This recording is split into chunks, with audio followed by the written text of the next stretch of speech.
Minutes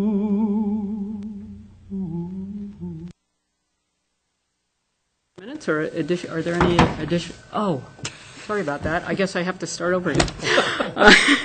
I'd like to call to order the Wednesday, February 24th, 2016 meeting of the Moscow Planning and Zoning Commission, and start with the first item on the agenda, which is the approval of the minutes for February 10th.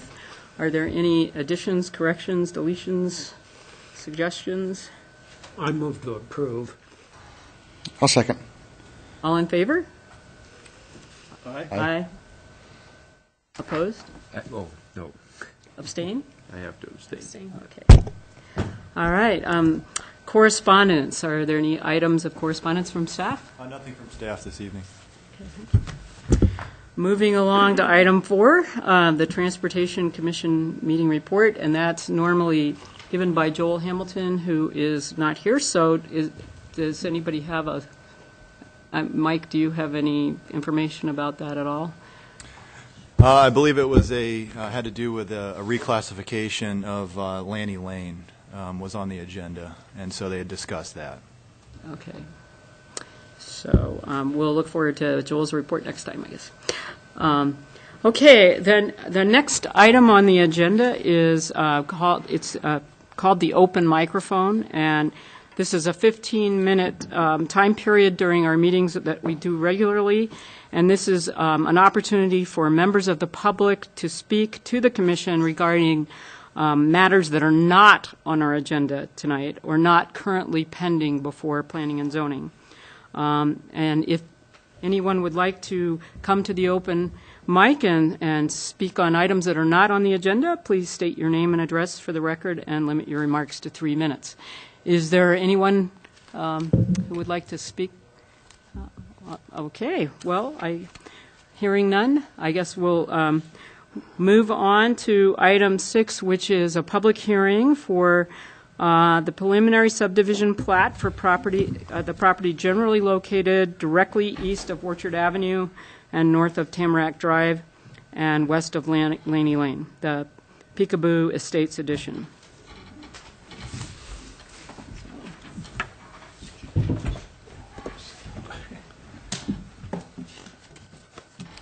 Thank you, Madam Chair, members of the Commission. So before you tonight, we have a preliminary subdivision plat proposal for Peekaboo Estates addition to the City of Moscow. So just to get yourself oriented with the subject property, currently 9.3 acres in size, highlighted in red at the center of your screen. You've got Orchard Avenue running in the north-south direction on the west side. You also have extension of Lanny Lane to the east, as well as Slonaker Drive. We've got Ponderosa, Tamarack area within a subdivision, Evergreen Hills to the south. Mainly residential development, single-family residential with a few duplexes, and Highland Drive area. To the north, you have primarily some rural residential area located within the city limits. So the proposal is subdivision of a 9.3 acre parcel. Current zoning on the property is our low-density single-family residential, which is the R1 zone. Proposals for 20 single-family dwelling lots, which range in size from a little over 11,000 square feet to about 23,000 square feet in size. There is also a 18,341 square foot proposed parkland parcel, which also contains the stormwater detention facilities for the subdivision. And also close to the intersection of Orchard and extension of Lanny is a 8,536 square foot parcel, which the city intends to purchase to move the city's water booster station, which is located currently down the road on Ponderosa and Orchard. Looking at a topography map of the area, you see the contours shown there. Those represent two-foot contours. So you have the steepest areas along this ridge line here. You've got two primary drainages. You've got some freshwater ponds here to the north on some properties, about 2 properties away. End up draining during certain times of the year into an existing city storm line down here that extends down through Evergreen Hills subdivision. You also have another drainage on the other side here that drains to that storm line as well. Looking at the current comprehensive plan land use designation, it's currently designated as auto urban residential, along with properties that are rural in nature to the very north, as well as properties outside the current city limits boundary. You can see the current city limits boundary in this orange line here. All the property that's currently within subdivisions within the city to the west and to the south, currently designated by our comp plan as neighborhood conservation. So what the comprehensive plan says about that auto urban residential designation is it's intended to be low to moderate density residential uses. We typically see about 3 to 7 units per acre within that designation. And that directs the zoning to include a mixture of single-family, townhome, and limited multifamily.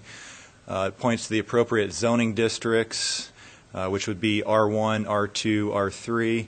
As it gets denser as you go up, R1s are low density residential, R2's moderate density, and R3's medium density. The subject property is currently zoned R1. And the proposal's gross density with 20 units is 2.15 units per acre, so a little bit less than the typical that you see underneath that land use designation.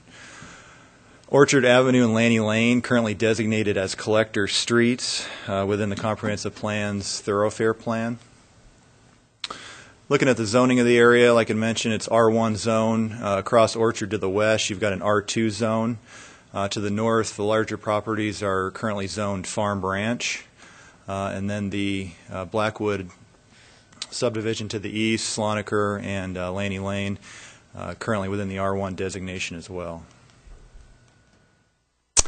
So the R1 is almost our lowest density residential zone, usually applied where single-family dwellings predominate in the area. Physical character of the area does not lend it to more intense development, either by topography, restricted access, division of land into subdivision lots of a size greater than the minimum lot size required by the zone, or the application of the comprehensive plan policies to the land in question.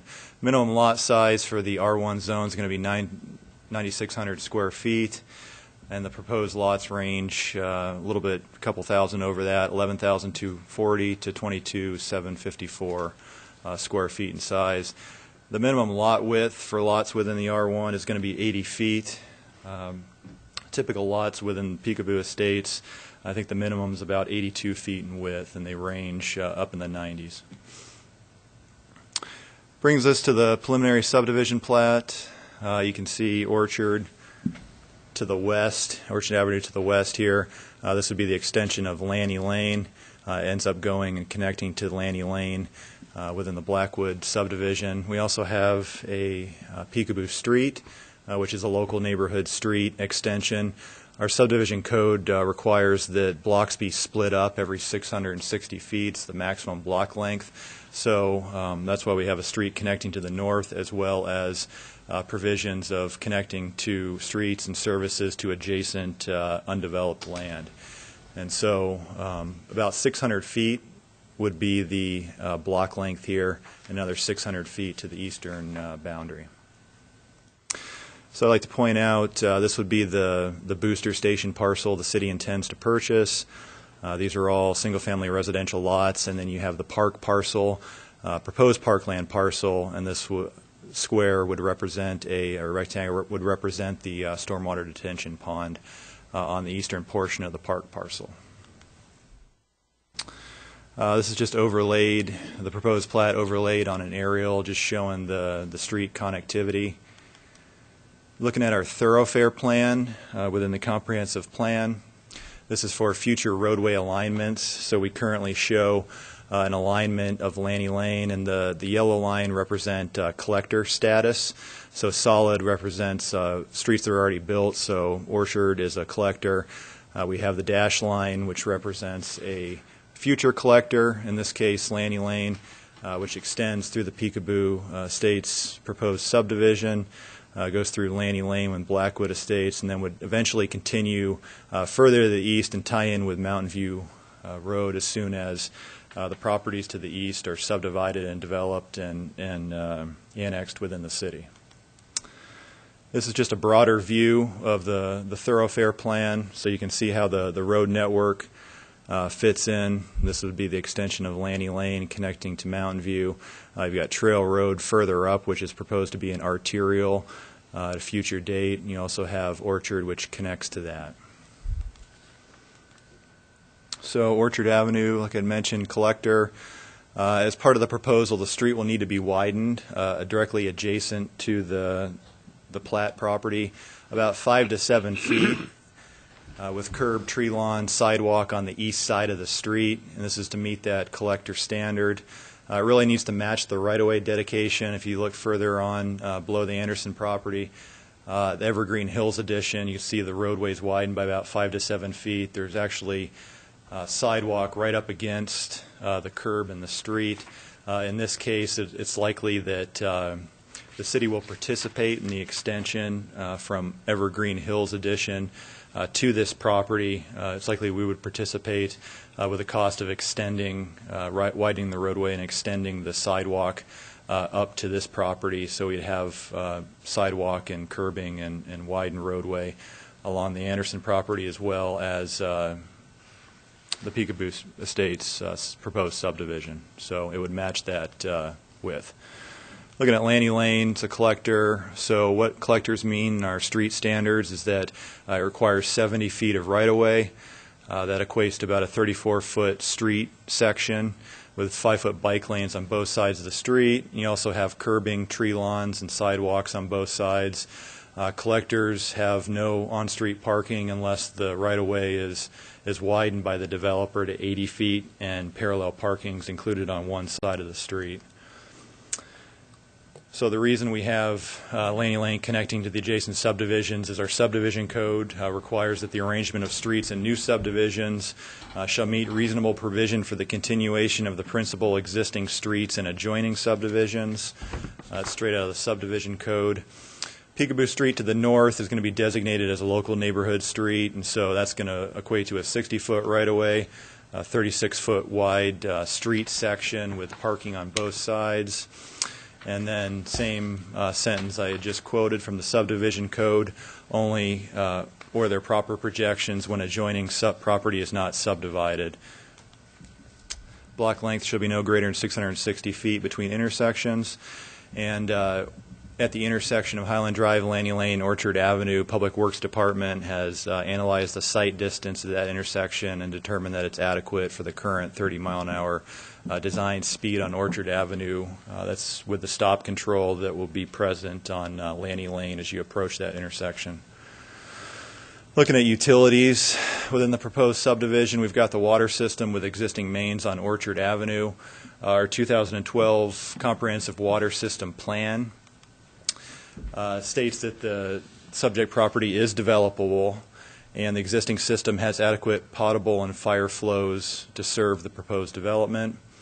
The city's planning on purchasing Tract A, like I'd mentioned, for the booster station, and so that'll be a water booster station, and it'll be relocated from kind of the street, curb, sidewalk area of Ponderosa and Orchard to this location. Looking at sanitary sewer, it's going to extend along the, or it's proposed to extend along the Lanny Lane alignment, and then eventually conveyed south through existing easements to existing mains and Tamarack Drive. There's a kind of go through the area of the stormwater detention pond, and then there's existing easements to the south through properties to the north of Tamarack, and then it would end up tying into the existing main on Tamarack Drive. The 2011 Comprehensive Sewer System Plan also has this property as developable, and the modeling shows that the existing system is adequate to serve the additional flow that will be generated from the Peekaboo Estates subdivision. Storm sewer is proposed along the Lanny Lane alignment as well. It's just going to be conveyed to the stormwater detention pond that's adjacent to the park parcel. So we have an existing 42-inch storm line that currently extends to the south through the Evergreen Hills subdivision, and so this is within that current easement that we have where the sanitary sewer is also going to extend. 42-inch storm line, so this takes all the current drainage from those freshwater ponds in the drainage to the west, as well as the other drainage directly to the east. They extend and combine and then are conveyed within this existing storm line through that Evergreen Hills development.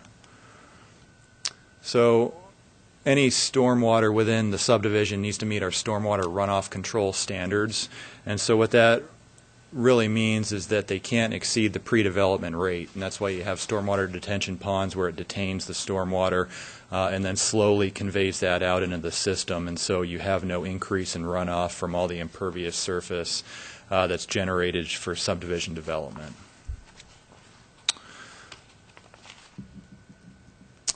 And Public Works, it has a recommendation that the sewer and water lines be extended to the north subdivision boundary of Peekaboo Street to allow future connectivity to property to the north, and this is in accordance with our subdivision code. I just wanted to point out the 42-inch storm line, this dash line in purple here, so that's where it picks up the storm water that currently goes through the property and conveys it through the Evergreen Hills subdivision. You also have a storm line that extends across Orchard Avenue. See that in the light green there. So there's no stormwater detention pond within that I think it's Grandview subdivision to the west, and so at least all the northern Highland Drive stormwater ends up in catch basins here, and there, and then ends up going across Orchard with a pipe, and the water is conveyed onto the property, ends up draining into this drainage here, and then ending up in the drainage to the middle, and then ends up getting conveyed. And so the applicant will have to collect that stormwater as well and send that to the stormwater detention pond to eventually be conveyed into the city system.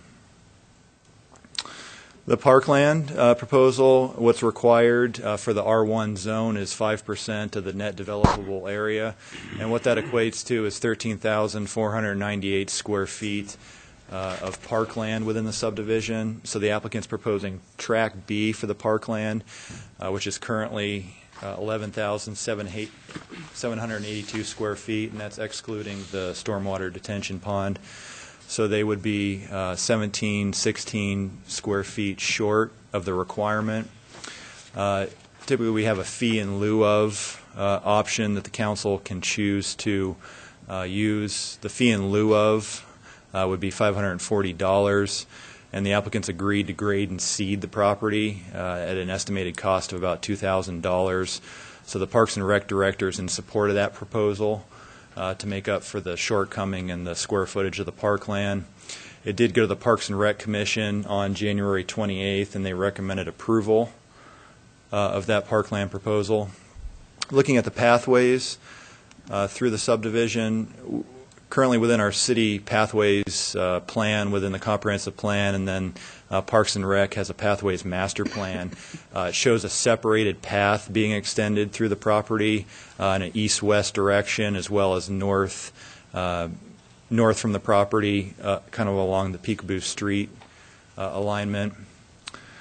Our current collector street standards require those bike lanes and sidewalks on both sides of the street. And so, it's with the Parks and Rec director's opinion that Lanny Lane meets the bicycle and pedestrian needs and is within the spirit of the plan. The Pathways Commission did review the proposal and recommend support of the proposal on January 12th, 2016, and then the Parks and Rec Commission recommended support for the proposal on January 28th of 2016. And this is just the Pathways plan within our comprehensive plan. So these are, it's passed by resolution, so it's the general alignment of future pathways. Obviously, it's not going to end up going through the middle of the freshwater pond there, but you need to provide some type of pathway connection, and that's what they're proposing to do as part of the Lanny Lane Street, as well as heading north up Peekaboo to satisfy that. So with that, Staff recommends that the Commission conduct the public hearing, and upon consideration of testimony presented, recommend approval of the preliminary plat to City Council with the following conditions, and they're all from Public Works. That the Orchard Avenue right-of-way shall match the orchard dedication through Evergreen Hills development to the south of the proposed subdivision. That public utilities be extended to the northern subdivision boundary in Peekaboo Street, and that the developer verify that the proposed Peekaboo Street location is viable for future extension to the north, given the hillside there to the east as well as the ponds. And with that, I'd certainly try to answer any questions that you might have. Anybody on the commission? No. Mike, would you go back to the plan and just show us the park land, make it clear? I don't know why it's hard for me to see exactly. There must be a on the site.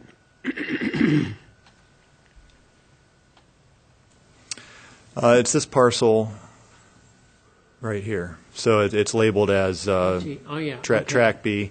This is the stormwater detention pond on the east side, and so the total parcel square footage is over 18,000 square feet, but that includes the stormwater detention pond. I see. And so the remainder is the 11,000 square foot figure I had just given you.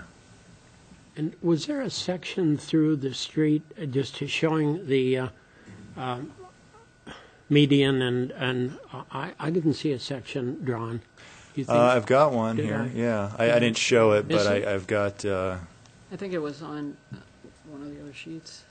a section as a street section showing how wide the travel lanes and. Yeah, how wide the sidewalk is, how wide the median. Okay. There it is.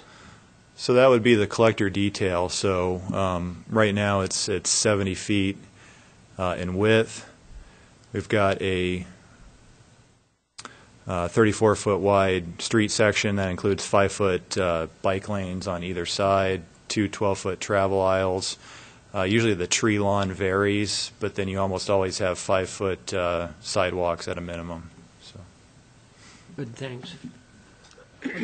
Other questions for Mike? Yeah, I have one. Gregory? Mike, I'm sorry, I'm being dense here on the recommendations, but the first one is the Orchard Avenue right-of-way shall match the Orchard Avenue dedication through the Evergreen Hills development to the south of the proposed subdivision. What does that mean?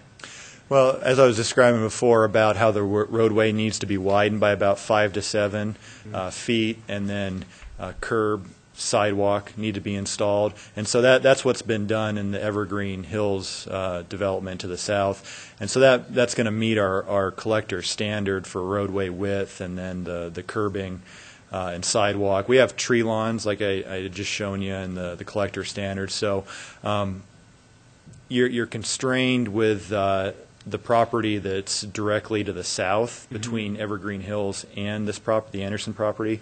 And so it's likely that the sidewalk's going to be right up against the curb, and then as soon as we get to the Peekaboo Estates subdivision, it'll transition at some point.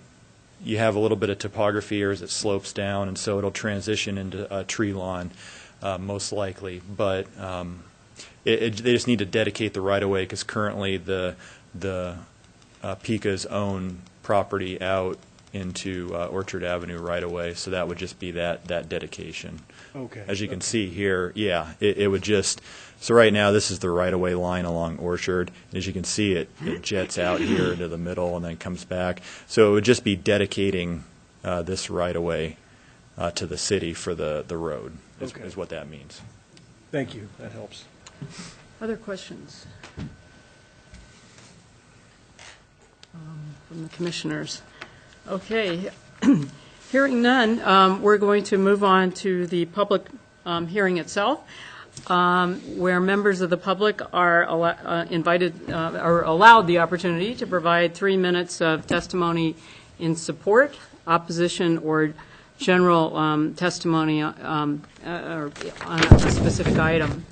And the way that we'd like to start with this is we're going to ask that if you come up to speak, that you limit your comments to 3 minutes, and if you hear the same if a previous person has laid out issues and conditions and you agree with that, we would appreciate it if you would simply come up and state your name and address and say that you agree with the previous person. We always start this testimony with those speaking in favor of the proposal, so we'll start with. Yes. Oh, yes, and could you please state your name and address? Yes. Hi, I'm Scott Becker with Hodge & Associates, 405 South Washington Street. I'm the engineer for the development, and I just wanted to touch on a few things and then try to direct you into a decision tonight that would help us out. So we saw the preliminary plat, and just a couple things that maybe for some clarification. Peekaboo Street, we picked this location to come up for two reasons. One, it's very close to the center of the subdivision, and two, that's the lowest point because generally with the sanitary and storm utilities, we try to keep that lowest point in a street so that all the other subdivisions in the future can connect into that and continue to drain gravity feed rather than somebody pumping a station or something. We have looked at options for getting to the top of the hill or coming along the side hill. We'll continue to work with staff to decide the best way if this needs to be adjusted a little bit. But we are coming up with the street some. So I think we've addressed their comments, but we will continue to work with staff on that for sure. What I would like to talk about, and I apologize, this isn't very clear, but where Lanny Lane cuts across here, let's see, right in there, it's and Mike's was a little bit better, but I can explain it. There's really no connection to Lanny Lane. It connects Orchard Avenue and it connects Sloniker. And what we'd like to propose to you tonight is that we make that a local residential street rather than a collector street. There's parts of town where the density of traffic is very high, and it totally makes sense to have a collector street. We don't believe this is one of those cases. The subdivision to the south of that cannot even access Lanny Lane, so we're not getting traffic that way that would create a collector status for this proposal.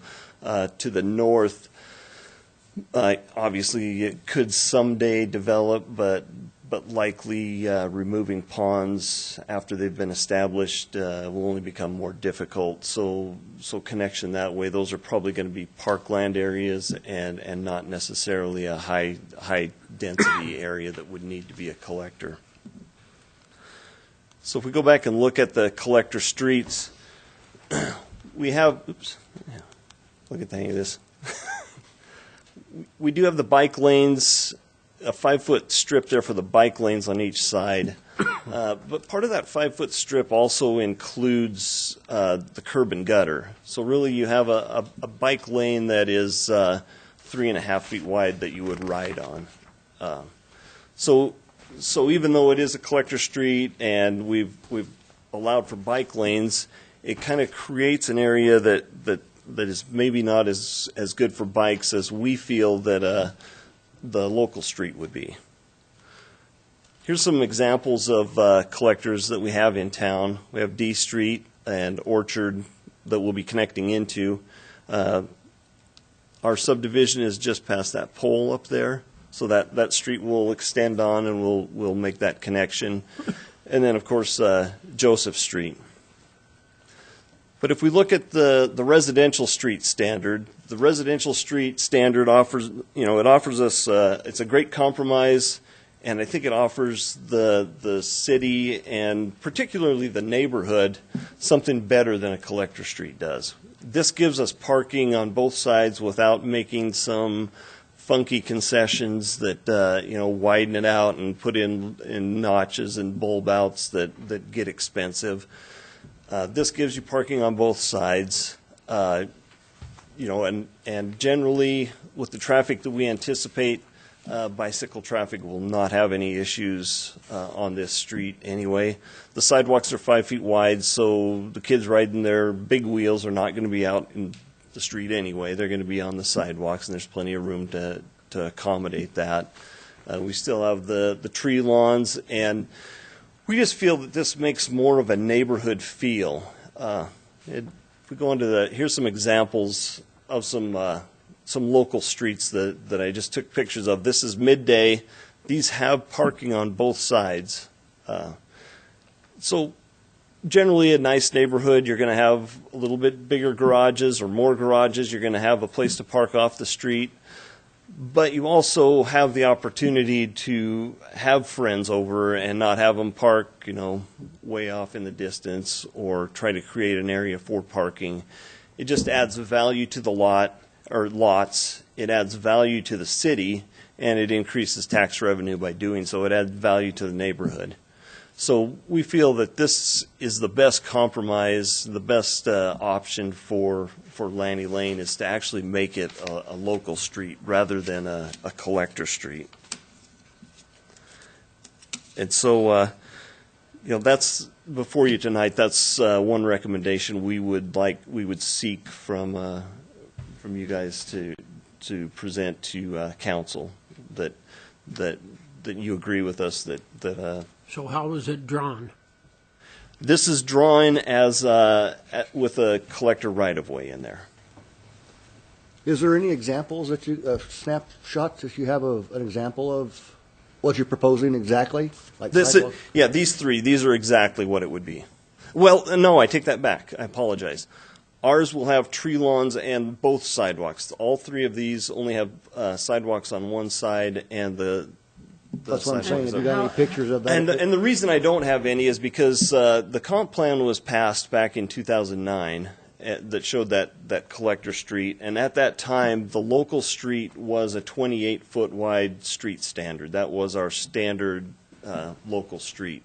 Since that time, the new standard drawings have been approved in 2014.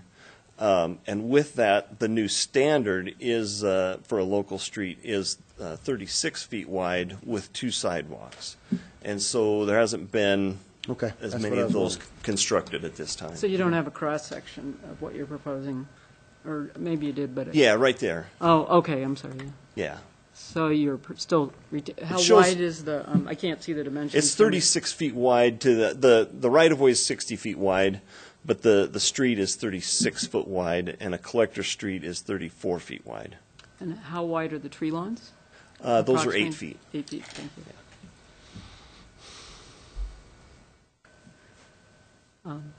Are there any other questions for Scott? Oh, Michael, yes. And the commission can certainly put forth a recommendation or ask the council to look at what the recommendation would be from the commission.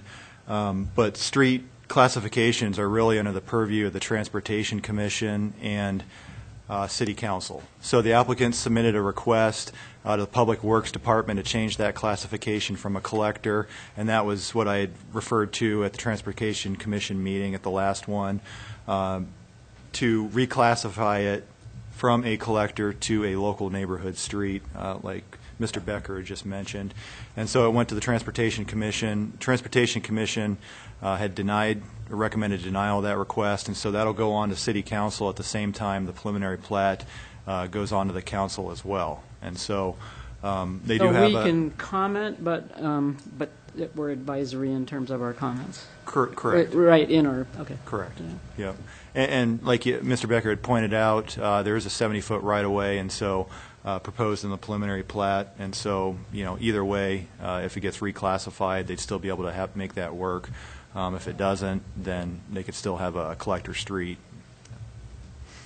And the reason I wanted to bring it up to you tonight is because I've stood before you before, and we spend a lot of time worrying about where are these people going to park? What's going to happen if somebody has friends over, that type of situation.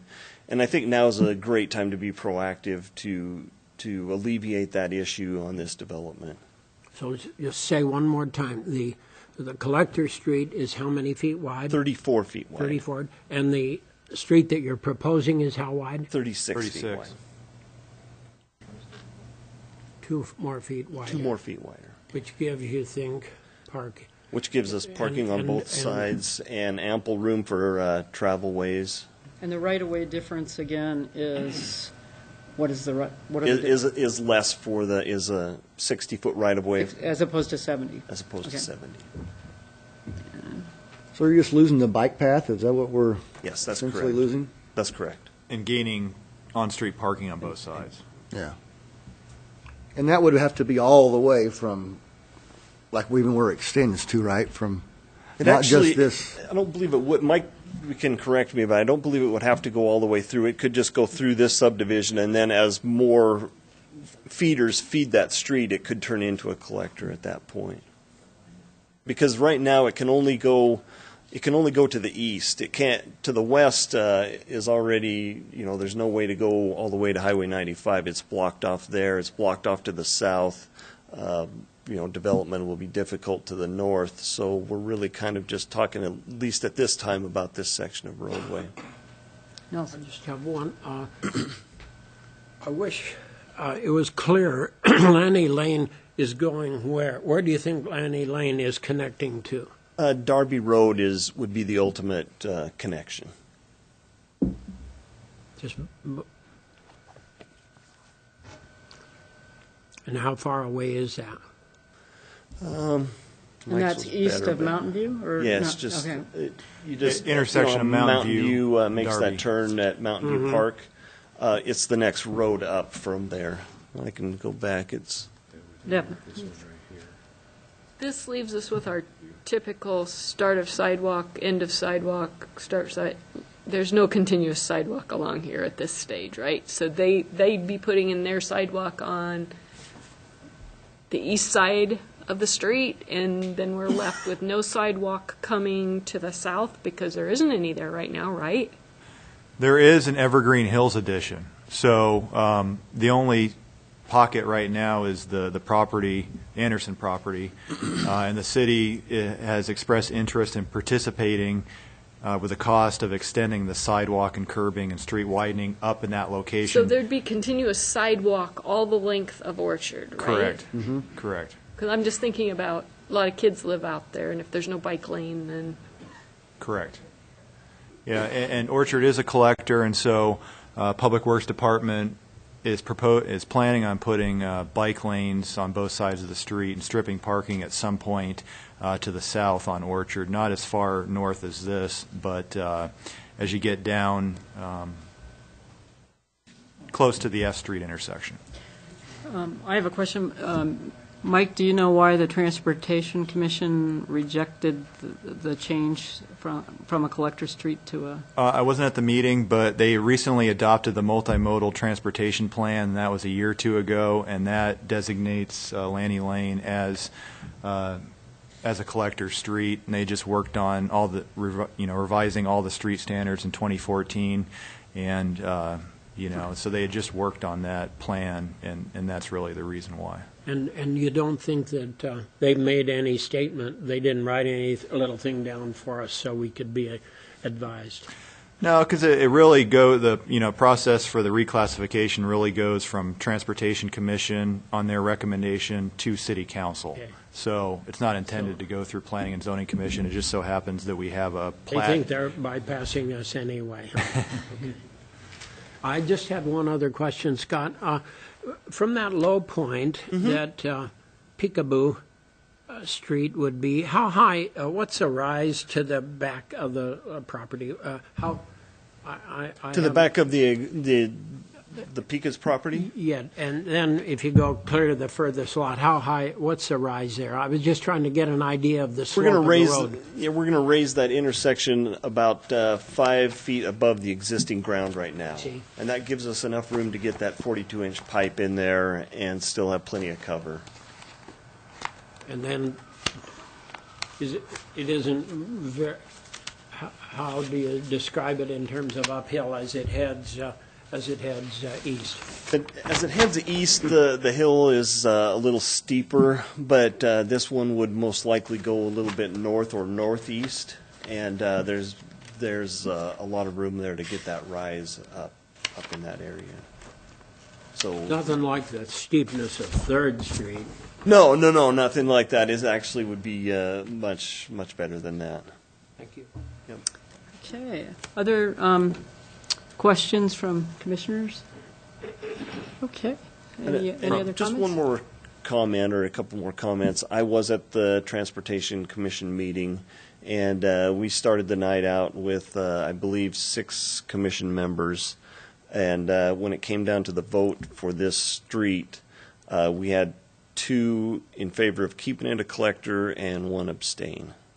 So I don't think it's a hot button issue for the Transportation Commission. So. Deb?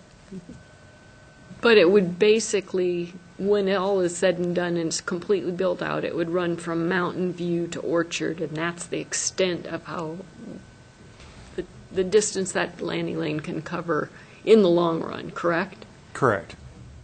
It would come into the Darby Mountain View intersection. So is the Transportation Commission idea that forbidden word, the ring road, that this would be a method of getting from east to west if it's a collector? Like, you could be on the east side of town, clear over on the Mountain View area, and come across to Orchard that way. Is that the idea behind that? It's just to provide more street connections, so all the traffic isn't directed towards one single street, and then we Right. have an issue with that one street. So if you look, you see Trail Road in blue to the north. That's one connection that gets you over to Orchard. And then the next connection that you have is Mountain View, where it heads south, and then does a 90 and heads west, and then does a 90 and heads south again within the city. That's the only other route into town, and so Lanny Lane going across and connecting with that intersection would just be another east-west route, and it's supposed to collect, Right. all the local neighborhood streets that could be developed within that larger yellow area in the northeast quadrant as the city grows and larger properties annexed into the city and subdivided. It's just the larger grid network to be able to carry the future subdivisions as we grow outward. Is the right-of-way preserved, even if the street standard is lowered to a local street? I mean, is that possible? So, say, after the area develops 20 years from now, you can go back to a preserved right-of-way and a collector street? Well, what was being discussed was that since the Pathways Plan does show a pathway through this property, that a separated pathway be created, that a local neighborhood street standard be constructed, where maybe you have parking on one side of the street, the 2 travel lanes, and then maybe a bike lane, and then you have utilize one of the sidewalks as maybe a 10-foot wide separated path, and that would require 70 feet of width.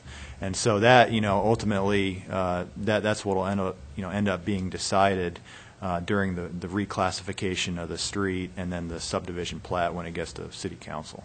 Gotcha. Okay. Any other questions for Mr. Becker from the commission? Okay. All right, I'll talk back to that. Other persons wishing to speak in favor of the proposed development? Okay, well, we'll move on to those who are opposed to the development and ask you to please state your name and your address and limit your remarks to 3 minutes.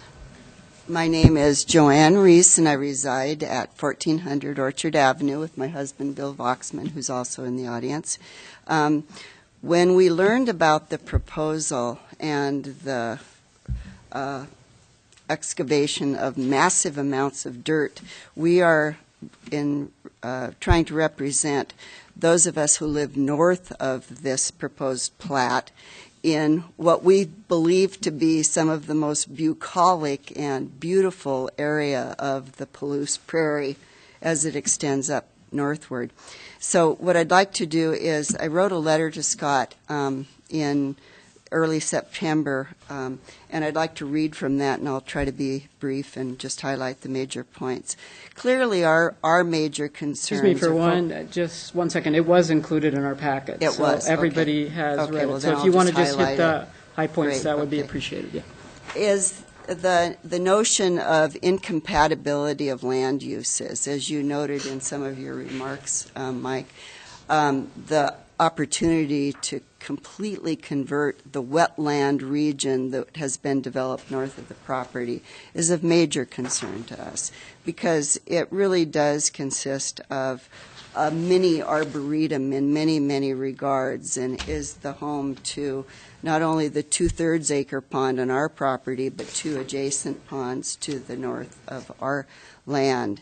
And it contains water, habitat for migrating birds.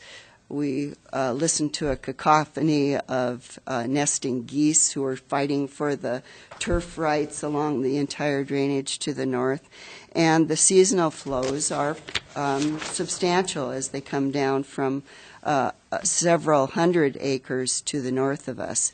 And so we believe that the environmental habitat is of tremendous value to this particular area of Moscow's terrain as you go northward.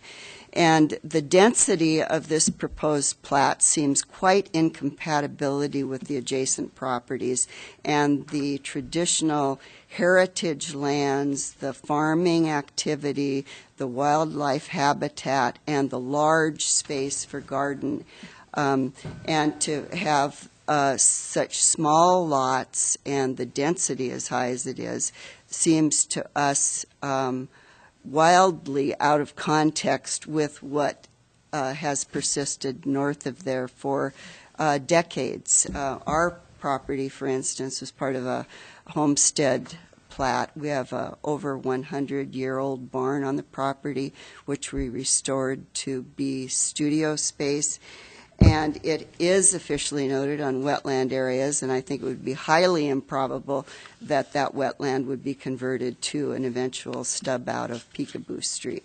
So you related that there were 22, I think Scott might have mentioned this, 22 subdivisions in the Peekaboo estate.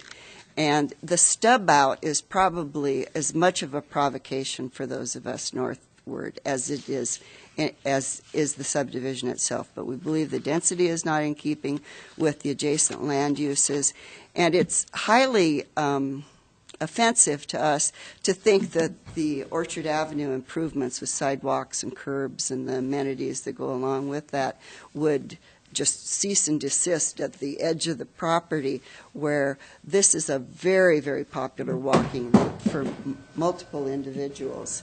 And I think it is short-sighted on the part of the Transportation Department and others that improvements would cease at a certain point certain because there isn't a master plan for the remainder of Orchard Avenue. So these are the major concerns that we have, and I know that my opinion is shared by property owners to the north. There are 3 of us and 1 to the south. We're concerned about the noise of construction, the proliferation of more barking dogs, and the incompatibility with the habitat that resides there. So, thank you very much. Others who wish to speak? Okay. My name is Alan Rose. I live at 1114 Highland Drive. So 1 house away from the corner. And my major concern is that, as things are right now, there is a very dangerous situation when you come out of Highland Drive into Orchard. You cannot see cars that are coming up over that hill. I've had many very near misses, and I know a lot of my neighbours are concerned about increased traffic there. That rise is really very dangerous. And so if there's going to be more traffic coming, which obviously there will be, that concerns me a great deal, and therefore I'm opposed to any development over that side, and for some of the same reasons as the last speaker, that it's a quiet, peaceful neighbourhood at the moment, and you talk about this collector street of Orchard Avenue becoming busier and busier with more and more traffic coming over that rise. I don't know if there's any way to deal with that rise, whether it can be flattened out somewhat to sort of eliminate some of that danger, but that's a major concern for me. The other thing is I wanted to ask, while the gentlemen still have the slides up here, could you show me where that 5-foot pavement is coming in? Where is that exactly?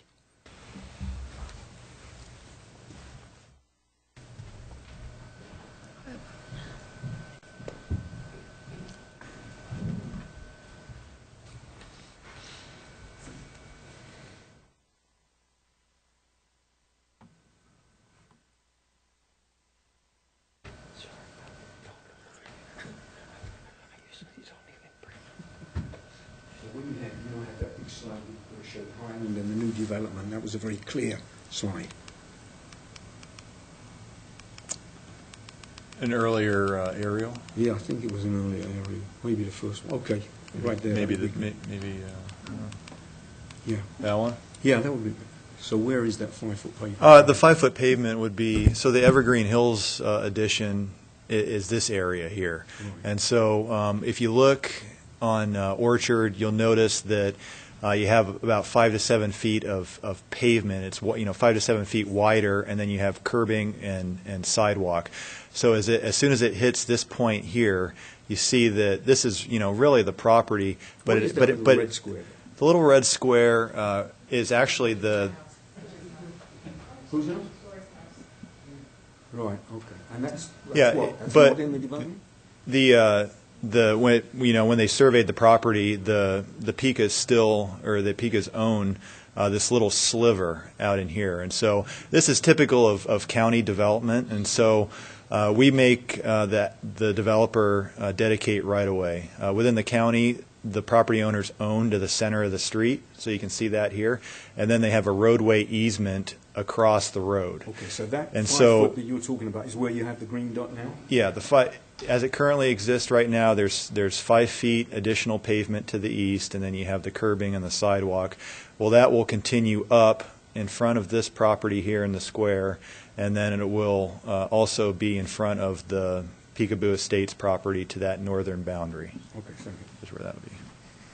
And then the other question, the sort of question I had was, I got a notice of this hearing, and I understand this is a hearing which will either approve or disapprove of this development. Is that right? We do at this level, and then we make a recommendation to City Council. The final approval Okay, rests with City so the Council. fact that there's people out there now shifting dirt and working with tractors, is that sort of people doing that and the chance that this is going to succeed? No decision has been taken, as I understand. Is that right? I drove around this area myself to understand that, and you can respond to it, but, we have tractors moving dirt on farm fields all the time. Okay, right, but now, it's not. no decision has been taken. This is the first That's correct, opportunity right? for public Yeah, input. yeah, absolutely. Is that right? Yes. Okay, Yes. jolly good. Right. Well, I right, oppose the development. Right. Because I asked the same question, are they already doing this? Anybody get a grading permit and grade their property Right, doesn't mean they have exactly. permission to develop Right. it as such. So. Exactly. Yeah. Before we take the next one, can I ask Mike a follow-up question on Mr. Rose's comments? Mr. Rose pointed out he was concerned about traffic at that intersection. As I recall from the overlay, is Landy going to meet Orchard directly across from Highland? Correct. Yeah, we want to align intersections. The intersection elevation is already established there because you have Orchard and you have Highland coming into it, so you really can't elevate that. It will be elevated as you approach from Lanny to that intersection. And the vegetation there on the northwest corner of the property, part of that's going to be removed, and it'll be with curbing and sidewalk and the 5-foot expansion of the street there. Okay. And then in the, it looks like in Bob Bouvel's memo, he comments that site distance at the proposed Highland-Lanny Orchard intersection appears adequate for 30-mile-per-hour design speeds on Orchard with stop control on Lanny Lane. Yeah, Expand on that at so all, they, just Public Works had taken a look at that, and right now it's 30 miles per hour, and so they've looked at the site distance and determined that is adequate for the proposed intersection. you have, it's a collector street, so it's intended to carry a higher volume of traffic than your typical local neighborhood street. Looking at probably the proposed trip generation or average trips per day, usually every single-family dwelling is about 9.6. So you're looking at about 200 trips, additional, and some of those will be dispersed down Lanny and Sloniker. And so just depending upon your destination will depend on the increase on Orchard. Right now, to the south of the Tuna, our traffic counts have it at about 1,000, a little over 1,000 trips per day on that street. So looking at maybe a 150 trip increase, it's about 10%. Okay, thank you. Is it irregular or improper to ask Scott to now that we see this aerial again, and we see the drainage coming from the land going to the north, we can kind of get a little better feel for it. Is it improper to ask Scott to just chat about that for a minute? You certainly can. I mean, I didn't go out. I've learned over many years not to go out and put my nose in the business and try and operate these projects. But I do see that that drainage seems to come from above it. I don't know if that's downhill or not. Scott, can you talk about that a little bit? Of sorts. Yeah, if you don't mind, it'll just take a second here. So this darker green area is the low part, and this is where we're going to stub out right there. So from that point, we can take Peekaboo Street and come off and go up this hill at this direction. So it wouldn't go directly north, but it would go around any of the vegetation in the pond information, And it obviously depends on who develops first as to how it gets developed. These people may have another idea, and maybe they want to get some development going, so they would bring a proposal to the city, and that would change the alignment of the future street. But the way we see it, it would come up kind of off to this side and then right up the hill. So you're really showing that street basically to break up the 600-foot, to meet the 600-foot maximum block length. That's correct. And so. Well, it's to extend a street and the utilities up for future development. Okay. And so if that property to the north never develops, then they'll just have a street stub. But at some point in the future, maybe it's the heirs or successors of the property that want to sell the property and subdivide it, then you have an opportunity for another connection, and city services and city streets are extended to that point. It would be onerous to put the future property owner or developer to the north the requirement to have to go back into somebody else's subdivision and extend lines up or roads up to that point. Right, and to reiterate again, it makes sense to have your sanitary and your storm at that lowest point and in a street rather than an access, off the side of somebody's lot. It just makes it difficult. But if it's in a street, it's within the right of way, and it's easy to maintain and continue on. Thank you. Okay, so we had, yes, please come forward. My name's Brian Morton. I live at 1021 Sloniker Drive. I have a letter of opposition here signed by 23 of the residents of Blackwood Estates, which comprises of Sloniker and Lanny Lane. Represents the vast majority of the 15 homes on these two streets. Do you have that packet? I believe we do, packet? yes. That was included in our packet. Okay, so I won't read that, but I just want to say I'm not opposed to this subdivision, just opposed to Lanny Lane connecting and going through the subdivision, because that'll put through traffic on our subdivision and increase it substantially. Can you describe where you live? Yeah, I live, if you come down, go to the north on Sloniker Drive, I'm the third house on the left. It's the one in the middle there? You got, yeah, that one, that's my neighbor. Thank you. The brown roof.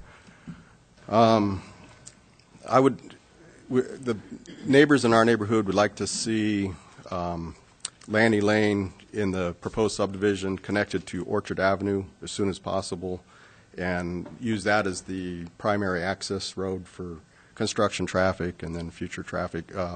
We really like our quiet neighborhood. We have a lot of kids that play on the street, and just for safety considerations, we'd like to keep it a dead-end street. It's very nice. Also, we're concerned about Lanny Lane being designated a collector street, as Scott was talking about. That would facilitate a higher speed limit, and our concern would be that people would not slow down, once they come off Lanny Lane. They'd maintain that 30-mile-an-hour speed limit. We're a residential street. We have no speed limit signs, but we're 25 mile per hour, and we just always have kids playing in the street. We're just loaded with kids in our neighborhood. So those are our concerns. And the other thing, we're not opposed for Lanny Lane being used for emergency traffic access if that could be facilitated, but we'd just like to keep it a dead-end street, basically. Thank you.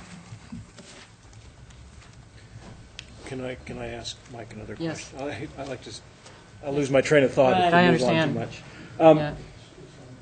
Mike, what about that? Is that obviously at some point Lanny Lane's going to go through in both directions? That's the design of it, and that's obviously what it's intended for. Is that a realistic option as an interim proposal to limit the access through there until there's further development to the east?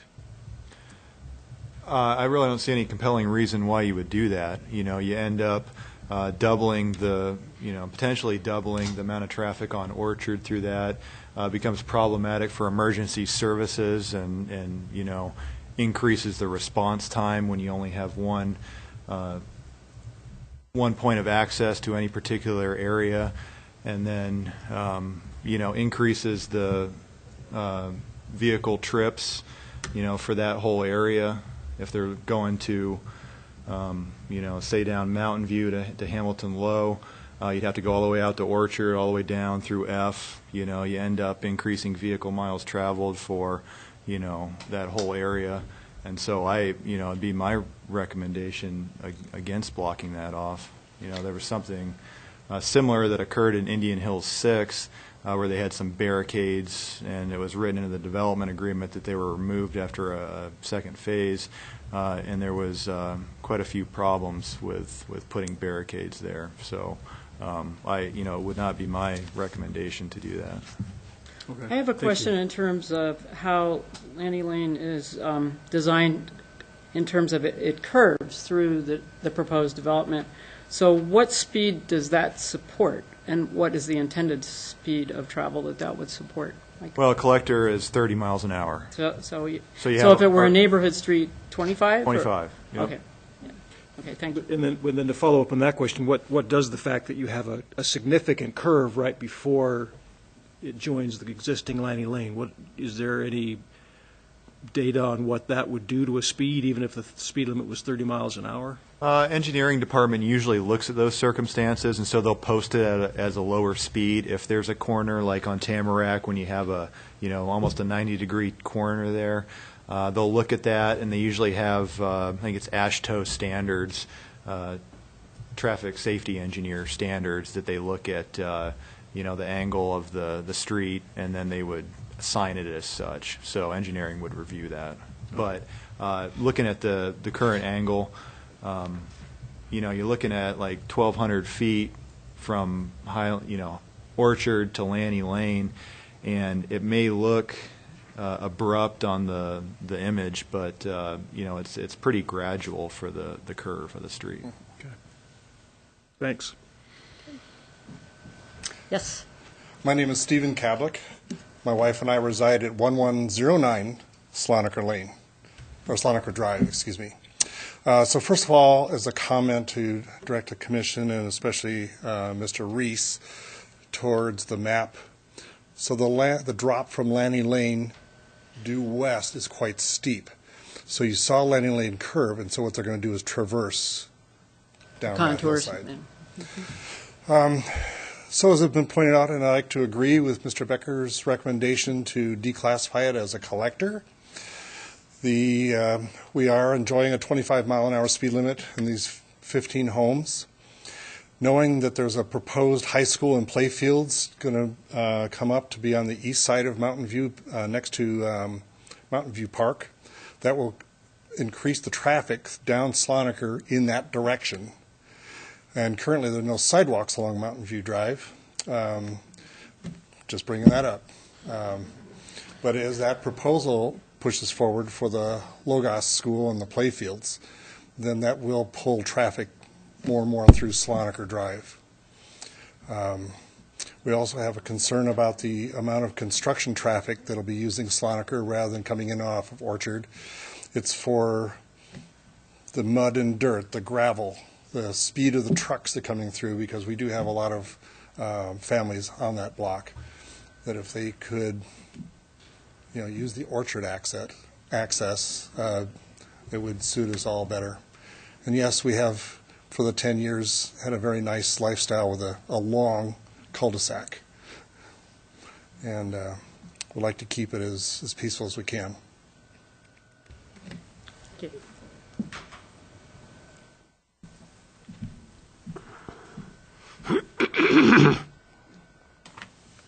Jean Steinhoff, 1218 Kirk Drive.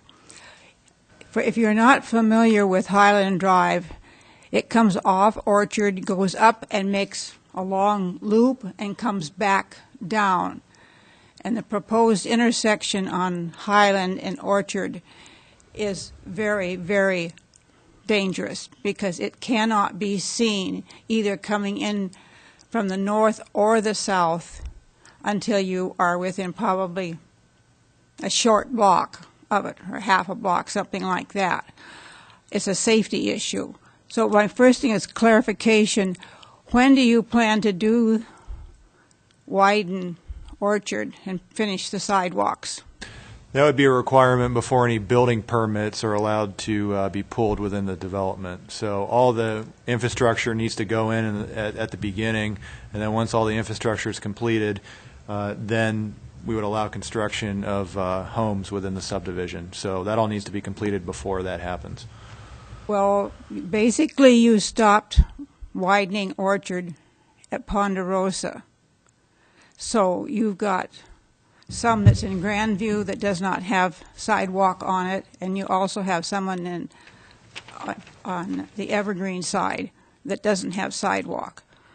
Right now, the proposal for Lanny Lane, when I look at what I have, it's still going to take 2 or 3 blocks of sidewalk to connect up with a sidewalk that is already on that side of Orchard. That, as I understand it, the developer is not responsible for it because it's outside of his development. Well, if you look at the red line there, it actually goes down to the property at the intersection of Ponderosa and Orchard. Mm-hmm. So that property with a pool there has a sidewalk along Orchard to that boundary. So it extends to that red line, the little sliver. Now, so that's actually the applicant's property.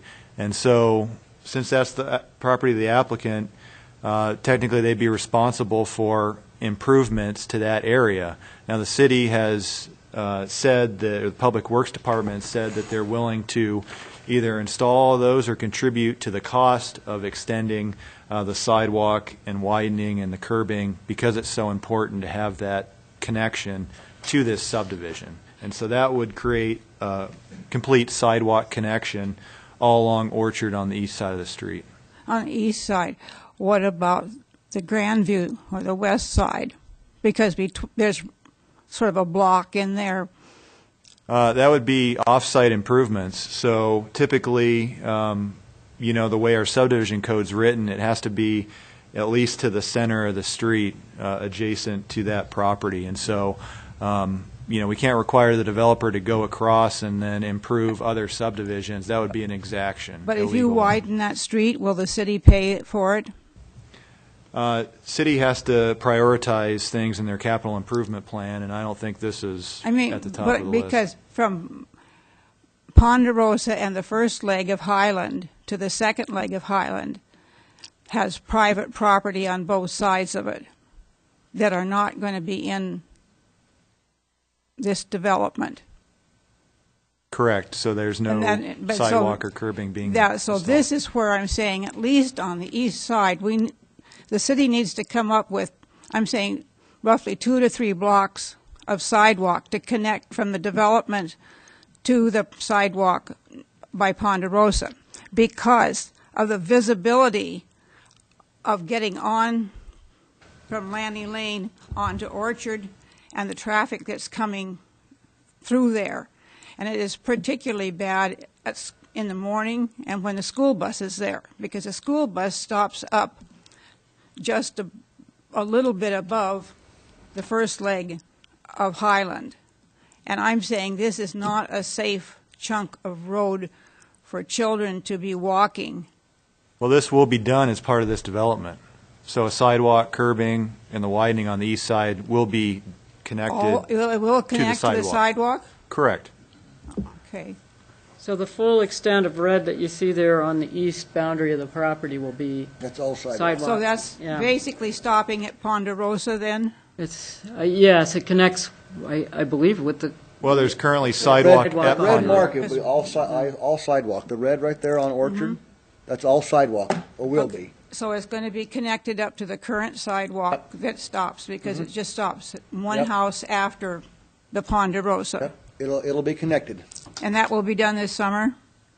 Well, it'll be as soon as the subdivision moves forward. It doesn't, you may ask the applicant Okay. when he plans to proceed. I mean, he still needs to Yeah, go through the okay. process, but And the other thing that I would like to, some of the neighbors are sort of upset is Lanny Lane, Lanny.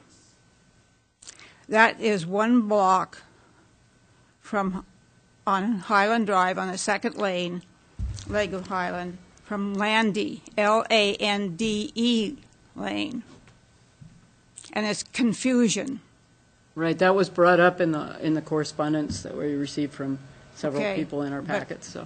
wasn't aware of that, but that's, because that's pretty much a safety factor. Well, I don't know that we necessarily have a strong opinion that it be Lanny, but you currently have 2 houses that are currently addressed as Lanny. And so if they're willing to give up the Lanny Lane address, which a lot of people aren't willing to do that, but if they are, then we can change the name of the street.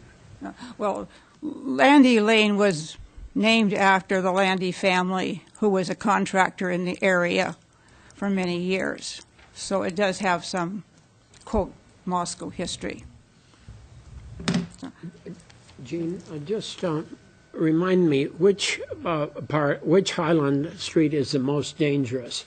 A couple people have mentioned, are you the north one or the south one? The north one is there because of the roll of the land. Because you're up here, you come down, because that intersection there is one of the lowest Just wanted to be points sure which one on you were Orchard, talking and about. then it comes back up. And when you come back up and cross the first Landy of Highland, the school bus stop is right there. And if there's a couple of cars coming up that are already behind the bus, and this is where I'm concerned about the safety, really, of children getting to school. And I think this is something when we plan developments that we should be aware of where our schools are and what our kids have to walk in order to get to school Right now, safely. Right now, there's no sidewalk, and there would be sidewalk with this proposed That I'm development. understanding from Yeah. what you're saying that the east side would connect up. Right. But here again, do we want to put sidewalk in without addressing some of the road conditions? Does that part of that chunk of Orchard need to be cut down a little bit so that it's more visible? We can take your recommendations, but that's really a Transportation Commission and Public Works sort of issue rather than a planning and zoning Yeah, well, issue, so. But I think Yeah. this is something before you go too far that needs to be answered. Yeah, I can show you a couple pictures of what it looks like at that intersection. Our public, like it included Yeah. in the packet, our Public Works Department had looked at that, and had declared that it's would be safe at the 30-mile-an-hour posted speed limit at that intersection. So I think a lot of the traffic coming in from the north end on Orchard is over 30. That's an enforcement issue. Well, but with the number of children that are getting on at that school bus stop, I am a little bit concerned for their safety. And I think so. Okay, thank you. One last comment. I am Stephen Cadlick, for the record. Several times last summer, we had people driving up Sloniker looking for Landy Lane and never knew it even existed. We said, no, this Landy Lane is right here. And no, that's not what we're looking for. So there is confusion from people coming into the area looking for one street or the other. yeah, City Council determines street names. So when it gets to them, but the only concern Public Works has had is just that you have two properties that are currently addressed as Lanny Lane. And so if they're fine with changing the name of their street and their properties, then I don't think there's any opposition from the Public Works Department to do that. And how would their acceptance or denial of that be ascertained? I'm sure the Public Works can reach out to them to see, what their sentiment is on it. Okay. Next, please. Good evening. My name is John Rudd. My wife Sandy and I live at 1292 Highland Drive, which is that intersection. We've lived there since about 1986. There is an issue with Orchard. If you've been out on Orchard, the street is quite narrow out there, and there is definitely a traffic issue there. The traffic, honestly, is fairly heavy now because of the subdivisions on out Orchard. It's interesting to me. I think, first of all, let me state this. I think that progress is inevitable, but I think how you measure it and how you develop it is most important now. Because I think the issue with Orchard is the same kind of issue sometime down the road that you're going to have with Lanny Lane. If you start to change what your departments are recommending arbitrarily, I think then you're going to set yourself up with another issue like Orchard is right now. And Orchard is quite narrow. Whether the people have actually gone out there and done the line of sights, it is narrow. I've lived there for a long time.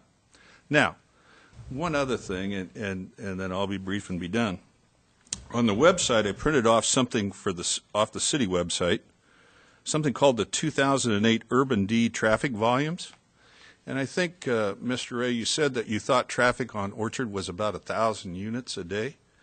It depends on what part of Orchard. We have traffic counts all the way up and down it, but I was quoting Well, ones Orchard from, is a street that ends at F Street, so you pick whatever section you want. But on this map, if I read it right, and I'm certainly not an engineer, I think this says that the traffic volume is 1,732 as of 2008. So I think development on past Highland and this development probably is adding more traffic than you're stating. But other than that, I think development is inevitable. I think you need to make sure that the streets, you follow the people that you hire to consult and do the streets the right way. And I think changing them at the last minute is probably a huge mistake. Thank you. So you're saying Are you a pro or con here? I'm asking you, as experienced people of this committee, to trust the people that the city has hired. I'm not sure that changing the designation of Lanny Lane is appropriate. You're talking about the from a collector From a street collector to a residential. Yeah, okay, gotcha. I think, secondly, you need to go out and look at Orchard physically and see what that street looks like. Because I don't think you want to create that same kind of a condition for Landy Lane down the road. And you will, unfortunately. Thank you.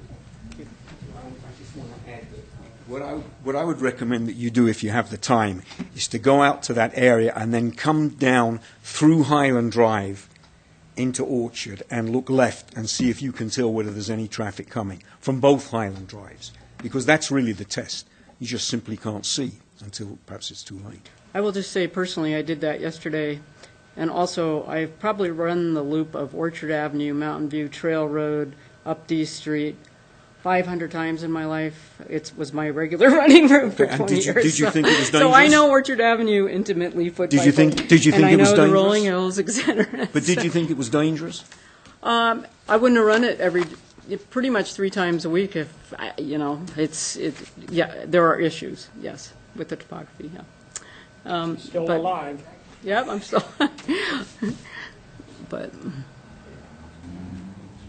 My name is Nicole Rose, and I'm living 1114 Highland Drive, and I want to concur with my husband, but I'm perhaps more hesitant driver than he is. And when we get to the stop sign on Highland Drive, I may be short, so I can't see what's happening on the left, and I can't see what's happening on the right. I imagine that if on top of that we've got parked cars or we won't see anything. I mean, we've lived there probably 36 years. Never had anything, but a lot of mishaps. So if we increase the traffic, and as the gentleman was saying, there's progress, and we need to, I don't know what progress is, but we need to construct, but let's be really, really careful. Perhaps we can grade this. I'm not an engineer either. I'm only a French teacher. So, c'est bon. Perhaps we can grade that road. Perhaps we can put, surely 35 miles an hour or even 30 it's wrong. So we're going to have to trust you to recommend the right thing. Thank you.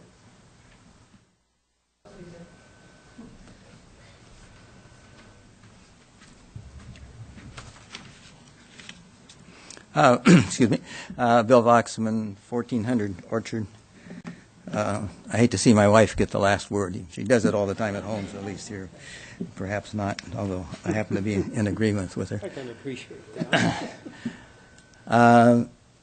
Mr. Becker pointed out the importance of neighborhood feel. I think those were his words. And I strongly agree with that. And quite frankly, I can't imagine a project that contradicts more the neighborhood feel of that area. It is totally out of character with what is there now. Totally out of character with what is now.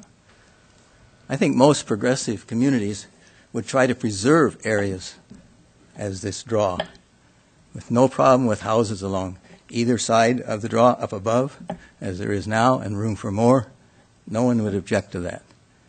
But to bisect this, one of the few remaining attractive areas here in Moscow, as I say, I think in most progressive communities, one wouldn't even think about proposing making such a proposal, letting alone approving it.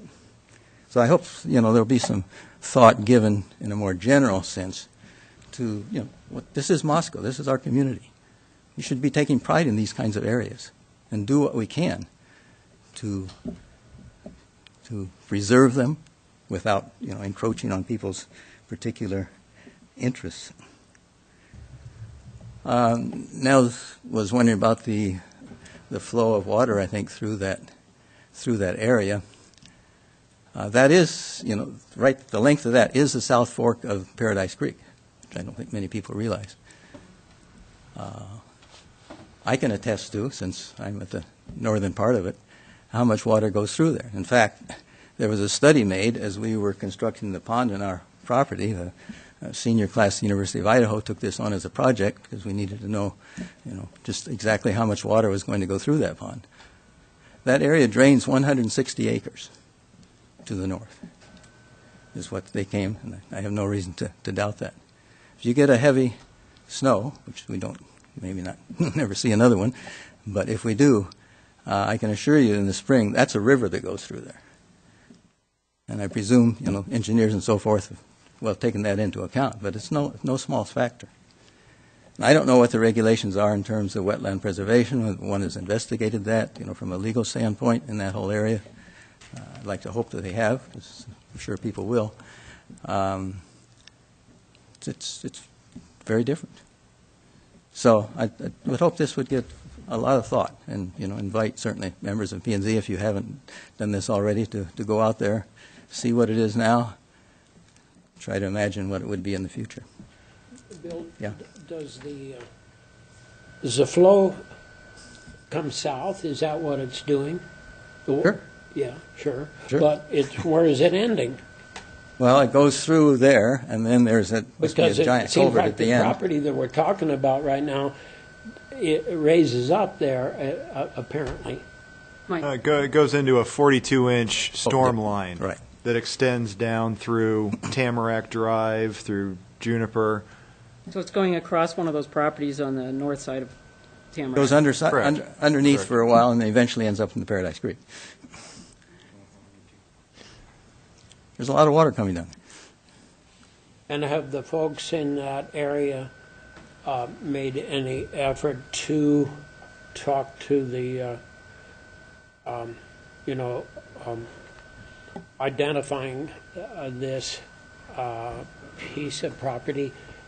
Or are you just now getting around to notifying us? Not everybody lives in this section of town. I was just asking if it had been given any environmental designation. Does it show on the flood map for the city that we've looked at There's many no times? floodplain in this area. We just have Paradise Creek and South Fork of Palouse River as designated floodplains. On the National Wetlands Inventory, it lists the freshwater ponds, 2 properties to the north, Mr. Voxman's property, as well as a couple other smaller ponds, but there's no wetlands identified on this property, no. Thank you. Thank you. Any others? Okay, at this point, would anybody like to come and speak just in a general nature of about this issue before us, this subdivision before us? I'm assuming we got the opposition, or those of you who support the opposition, or whatever. Yes. I'm Alan Sloniker. I live at 1309 Sloniker Drive. A So road named after you? it is. Yeah. I built it so I could name whatever I want. But apparently tonight I found out that if we all agreed to, we could change it. And that's one of the things I'd like to speak to, is changing the name of Lanny Lane. They brought up the point that Landy Lane was named after someone. Well, Lanny Lane is named after someone also. And if my wife were here, she'd speak very strongly about keeping that name. It's in memory of someone. But be that as it may, that'll turn out however it turns out. And I understand that. And I'm basically in favor of the development. It looks like it's planned pretty well to me. I'm definitely in favor of hooking it to Lanny Lane. I apologize to my neighbors. I didn't sign their petition. I don't agree with it. They gave me the option when we did it. I could have just left those properties vacant for future development, or I could build the street. I thought if I build the street, there's a better chance that it'll hook onto another street and we can all get through town easier than we do now in a lot of places. So I'm in favor of running it on through. As far as the width and the designation, I'm not sure that makes as much difference as we've all been talking back and forth tonight. But overall, it looks like a good development to me. I realize that it's changing the landscape. I heard the same things when we did ours. People enjoy living there. It's a safe, nice place. I think this will be the same thing. Anyone else? Okay, hearing no. Oh, excuse me, one more. Yeah. Is it permissible? I didn't submit any tax materials to You have to speak into the microphone. Yeah, please Speak just into go up to the microphone and state your name and address.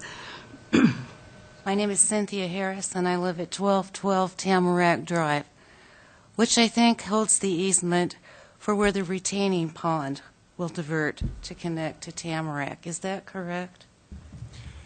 If you could point out, I can put that on there, and you could show us your house. It's lot 9. And I have a copy of the easement, so. I don't have my glasses, and I'm not sure I can.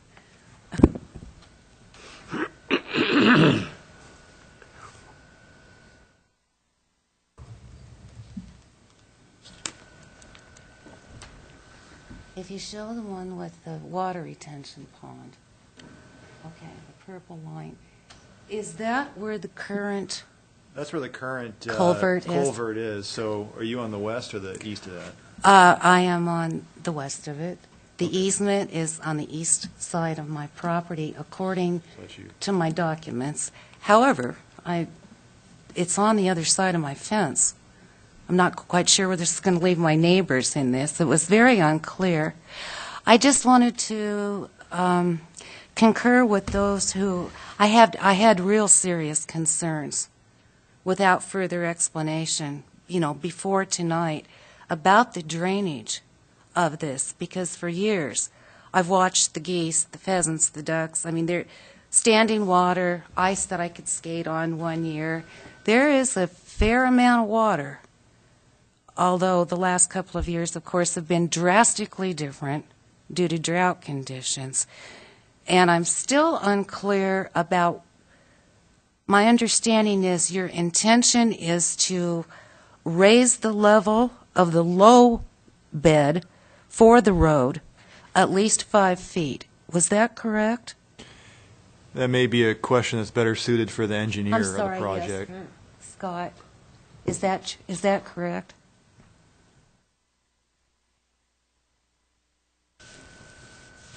That is correct. The road bed will be slightly raised in the area that's near the pond. As we extend to the north, it'll also continue up, so it will be a little bit higher on that northern side. And then will there be a culvert or pipe feed to that retention pond that backs right up to Tamarack?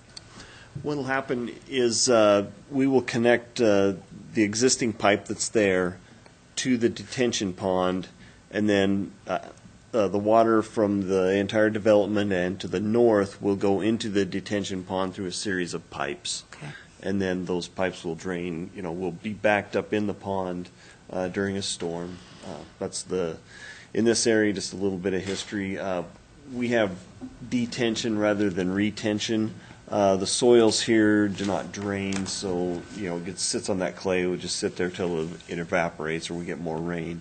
So we slow it down so that it does not run off the land any faster than it does currently, and so it's detained at that point, and then it flows into the pipe.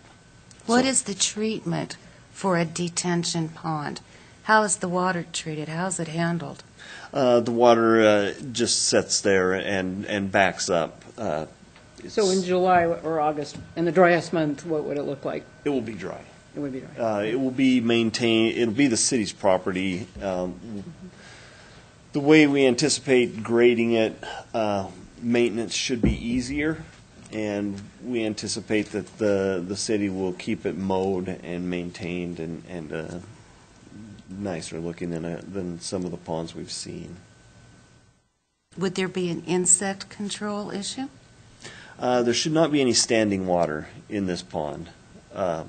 No, I mean, it'll be wet just like the ground is in that area right now, but it won't be, you won't have a standing water issue of stagnant water that for mosquitoes.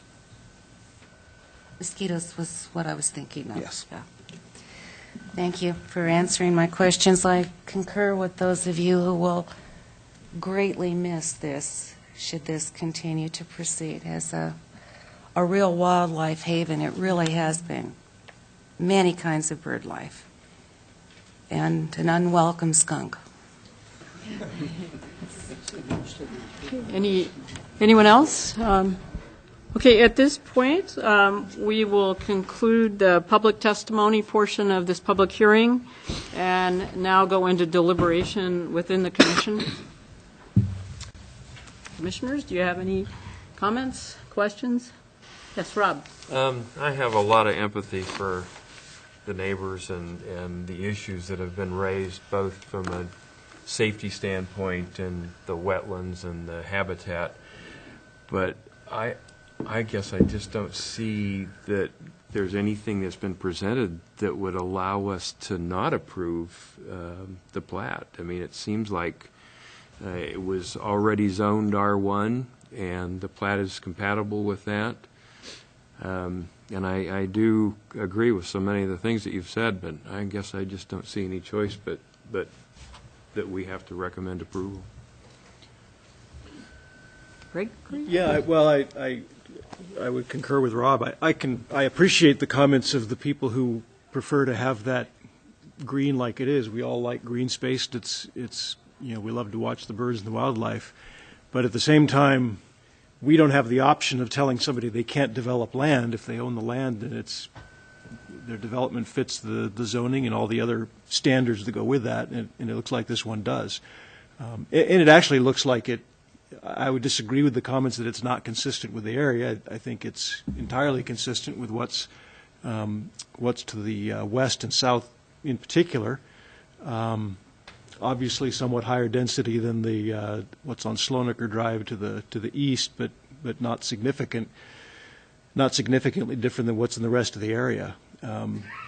So I can also appreciate the comments about traffic and children and safety, but what the city engineer has told us is that this meets those standards. And I also think that these kind of developments tend to attract families with children as well. So instead of while you have more children in the area, you also have more parents of children who are going to be just as conscious as you are of the safety issues around there and driving accordingly.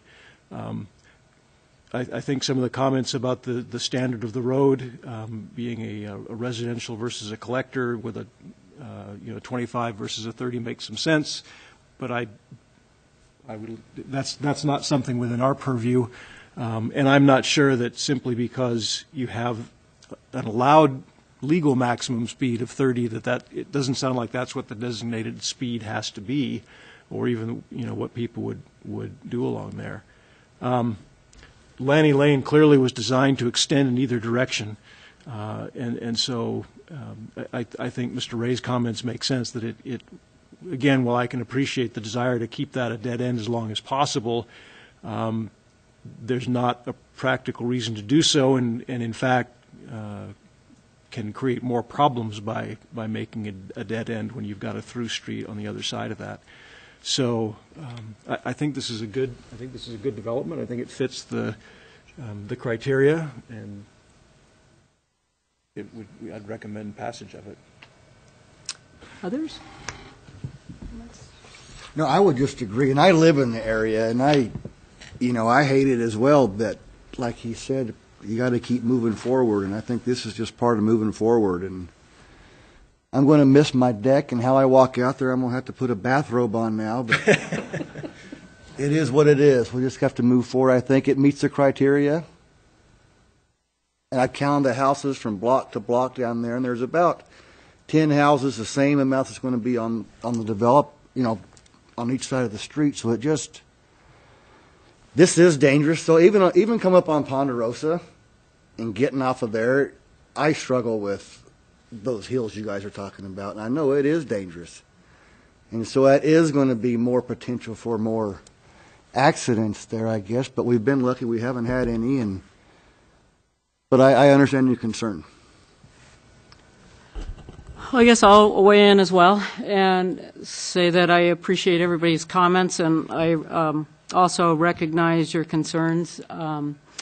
But I look at, in a perfect planning world, nothing's completely perfect, but our comprehensive plan does try to accomplish some things, and one is promoting orderly growth. And to me, this seems like, because it's absolutely tagged on to existing development in two directions of pretty much the same density, that it seems a logical progression of development rather than something that leapfrogs farther out into the into the urban growth boundary, et cetera, at that density.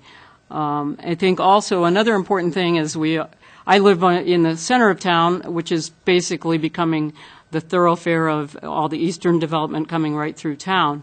But it's a gridded pattern, and it works really well in terms of distributing traffic. And so I would like to, I guess, connectivity becomes an important issue.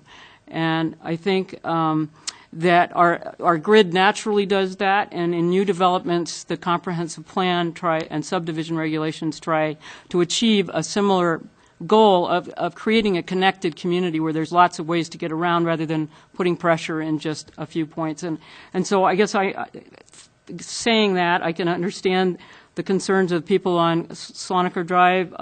However, I do think that having that connectivity on both ends help. I mean, you hear the concerns from the public or the residents on both ends. Obviously, it's better if the traffic is distributed out of both directions. If there was a way to create a traffic calming, and we don't use traffic calming exactly in Moscow, but if there was a way to achieve that at the intersection of Lanny and Sloniker, that might be one concession that could be made there. And I don't completely, I know that the Orchard Avenue, does its rolling, and and there are spots as a runner where, you have to look for traffic coming over that hill really fast. And so I guess we have to rely on our engineering support to say that they've studied this and it's safe. I don't know exactly if it is or not, and so I have to rely on that. So that would be something that maybe we would ask them to make sure that that's the case. But other than that, we always displace wildlife when we develop, and so I guess I feel sad about that. But it's it seems like it's a connected development into existing development, and so I'm not sure the impact is all that great. But you looking at me? Yeah, I'm certainly in agreement. It seemed, I guess I'm a little surprised at some of the comments this evening, though I appreciate them. I've been listening to similar comments for 20 years now, and if we don't grow on the edge of our town, I don't know where we'll grow. It seems very, like you said, it seems like a development that the lots are, we've seen many lots, small lots all over town recently. So this is really pretty ample as a R1. I think it just reads nicely to me. So I was a little bit surprised. I appreciate worry about Highland Drive, but I guess when you live in the hills, and that issue on Highland Drive's been that way for a long time, and we're not doing too much to change it. People aren't going to race across Orchard, certainly. It does seem like there's a touching area to the north that, who knows, maybe there's a way to preserve it as some kind of a park a thing and begin to talk about it. But I see this going forward. Mr. Sloniker, I thank you for having a little crossroad in Sloniker. I remember when we passed that a few years ago, and now it seems to make sense that we need every bit of east-west traffic ability that we can get in town. So, I appreciate the advice that maybe we should listen. By the way, the person that gave the advice about listening to our staff, we typically do. We don't argue with our staff much. So thank you. Well, let's see. At this point, I'm sorry, Deb. Go ahead. Yeah. It's okay. I was just debating whether I wanted to say anything or not. I spent many years riding my horse out Orchard, connecting on to Trail Road, and that was before there was even pavement there. So I have a real appreciation for the rural nature of that end of town. And I'm not necessarily convinced that growth and more subdivisions is progress. So I'm probably the lone voice on that. I don't know if you're the lone voice, but I'm the lone voice. I'm the lone voice willing to say it right now. But we're stuck. We keep having children, and we want nice homes. We want to have our own place to live. So what do we do? Do we go 10 miles out and eat up more farmland, and then there's even more miles that we drive? Or do we concede to living in high-rise buildings at the center of town? I just think we're stuck with our own problems of our own making. And I don't know what we do except that we live by the laws that we make. And we have rules for how we do it. So if you're on a commission like this, we can't go contrary to the rules, necessarily. We're not living up to our responsibilities there. So I would say that if people in neighborhoods don't like what's happening, or an entire town, then it's on the shoulders of the people who live in an area to say we don't like the way we do things, and it's a big picture that we have to change, and not some small individual thing that comes up like this public hearing. That we have to see that there's a connection to the next one that happens and the next one that happens, and that there's some pattern there that we want to change. And then there's a lot of hard work to do to make that happen. And I don't know, I guess I would wonder if it's that wet there, and I think it is, from my years of being in that end of town. Is there some way to approach some other natural resource commission or state agency or something? And would the developer be willing to forego some of the lots that are, I don't know, how persuasive people can be with one another.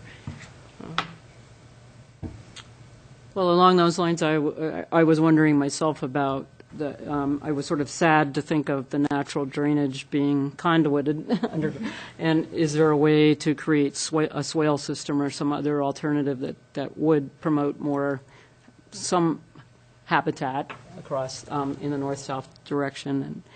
And you know, I hear what you're saying, Deb, but it's the same. It's we all don't like to see our surroundings change, and you know, we all grew up looking at a field and it became a housing subdivision, and I guess that's the way we build in America, and that's what our comprehensive plan supports, and this is pretty consistent with that comprehensive plan. So it's pretty hard to say no, you know. I would like to make a motion that we approve the Peekaboo Estates preliminary plat as presented with the recommendations, with the 3 recommendations submitted by Public Works. Second? All in favor? Aye. Should we do a... I don't think we're at odds. Okay. I doubt if we need to count heads. Okay. Opposed? Abstentions? Me. An abstention, okay. So I guess that the, yes, so now what do I do? Then just this is my first public hearing. Then just one more motion to direct staff to prepare the relevant criteria and standards for subdivision plan. Thank you. Please, somebody so move. So moved. So moved. Yeah. Got it? Second. All in favor? Aye. Aye. Opposed? Abstentions? Okay, abstention here. Thank you all for coming out. So. Yeah, thank you very much. We're so often alone here, and so it's nice to see Moscow citizens. Even if they do come to chew on us. We should take a 5-minute recess. Okay. 5-minute recess. We'll take 5 minutes. Okay. Yeah, that's good to know. Okay, thank you. We're gonna take about a 2-minute break. That sounds like a good thing to do.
Okay, we are reconvening now and continuing on with item 7 on the agenda. This is a public hearing regarding a proposed rezone of a property located at 16151 Carmichael Road within the area of city impact from the multiple family residential R4 zone to the agricultural forestry zone AF. And I don't know what LUP2, well, anyway. Okay, so Mike is going to go ahead and present. Thank you. And I've gone ahead and combined, I think, the rezone item as well as the subsequent conditional use permit because they're so interrelated, but we can still conduct 2 hearings for them both. So applicant's proposing to rezone a 1.9 acre property located at 1651 Carmichael Road, and it's from the R4 zone, which is the multifamily zone, to the agricultural forestry zone. And they've also concurrently applied for a conditional use permit for a self-storage facility. The applicant wishes to store RVs on this portion of the property and use the existing RV park as access to this site.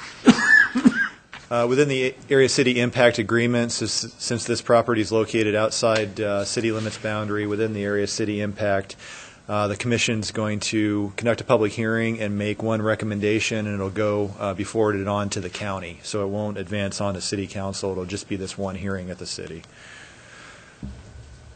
The 1.9 acre properties highlighted in red, center your screen. You can see the existing RV park. Accessed off of Carmichael Road here, running north-south, connects to Troy Highway. They also have Tomer Road over here.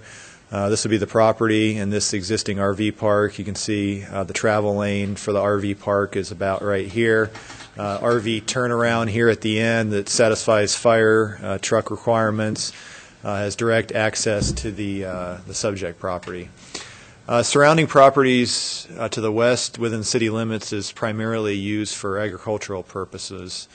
Other development within the area is mainly either multifamily residential or single-family or two-family residential. You also have some mobile home parks further on down Carmichael Road and then also off of Tomer. Just a closer aerial view of the property, existing RV park. An access road here to the property. You can see a little bit of a natural drainage area that goes through kind of in a southwesterly direction. So from Ridgeview Estates, second edition, it's culverted through a pipe underneath the highway, ends up draining onto the property, and then its surface channel that extends in that southwesterly direction ends up just being conveyed onto the agricultural field where it terminates.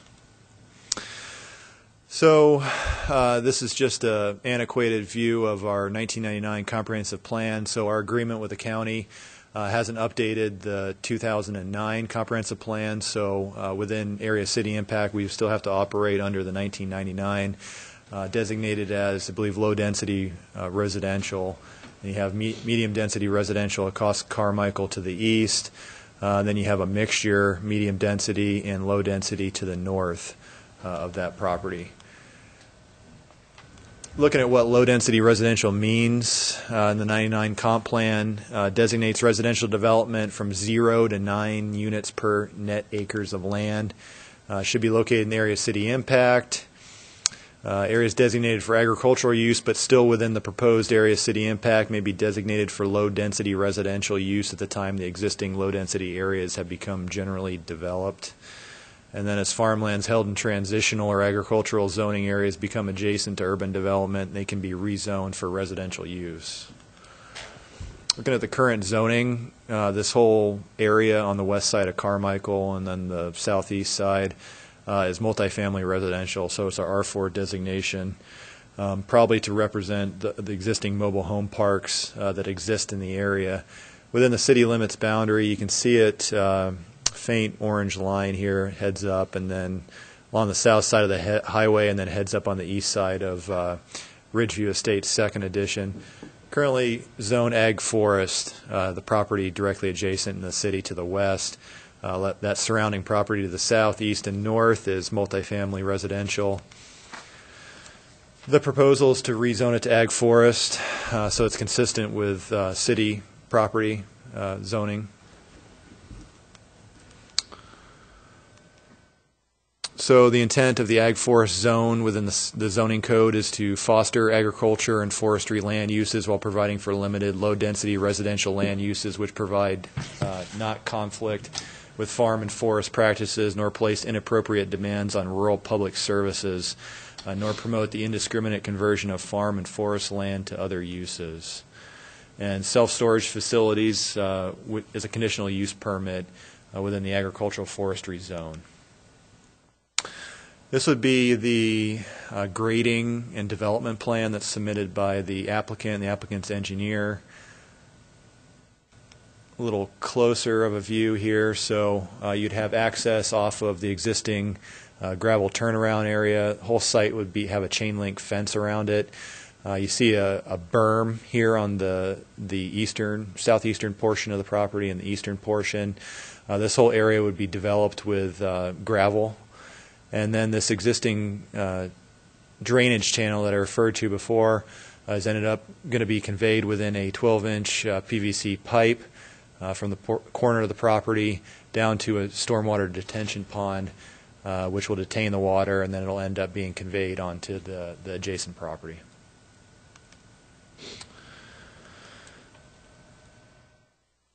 Staff's recommendation tonight for the rezone is to conduct a public hearing and put forth a recommendation of approval from R4 to Ag Forest. And then for the conditional use permit, staff recommends approval of that as well, with the following condition: that the final approval of the conditional use permit shall be contingent upon the approval of the rezone request from R4 to Ag Forest. I'd certainly be able to answer any questions that you might have. Is there a need to make that a zone change? I mean, wouldn't R4? R4 would allow RV parks through a conditional use permit, but RV park and a self-storage facility for storage of RVs are a little bit different thing. And so they wouldn't have that option in an R4, so they'd be rezoning the ag forest zone in order to do that. In our view, that would be a positive, since you have R4 development out here, but it doesn't have access to city water. It just has city sewer through the southeast Moscow sewer district. I see. Okay. Mike, could you go back to your slide that said what the ag forest definition is? So foster agriculture and forestry land use.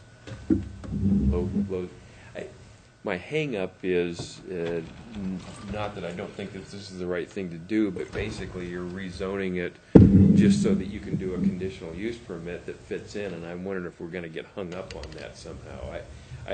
It is around the clock, sort of backwards around the block, right, yeah. It's sort of circular and in the back door, but I don't want to say this in a way to misunderstand, because I think it's appropriate to what is being proposed. I just want to make sure that we don't get hung up on some.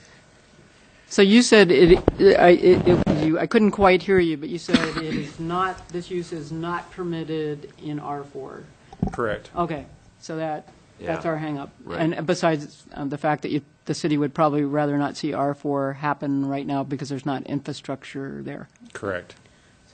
So there's really not in your mind, a big conflict in taking it from residential back to ag forest? Well, the property completely adjacent to the west is all ag forest zone, so I wouldn't see it as some type of spot zone.